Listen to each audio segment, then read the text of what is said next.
Ninachojua ni kwamba tumezaliwa na mama mmoja. Lakini sijafikia kuwa na laana na mikosi kiasi cha kwamba ukanifanyia ukatili ulionifanyia na kuniondolea thamani yangu ya kuitwa mwanamke.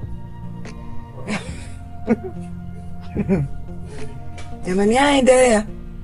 Naona atilika tu. Ila hiyo michezo yako siitaki. Ongea ueleweke, sawa? Hivi unamuelewa kwanza? Sikiza shoga, nikwambie. Wewe kama ulikotoka umeachana na mumeo au mumeo amekufa, fanya uingie ndani, kuna chupa ya chai, umemine chai upate kunywa kutoa stress. Usiwetesi makelele hapa. Naona bangonjera tu hapa. Kinachonisumbua ni kwamba sijawahi kuwakosea. Sijawahi kuwafanyia chochote kibaya. Kwani mmediriki kwenda kuniondolea kizazi changu tena bila ridhaa yangu? Si bora mngeniacha tu ningekufa. Tena mngekuwa mmenisaidia.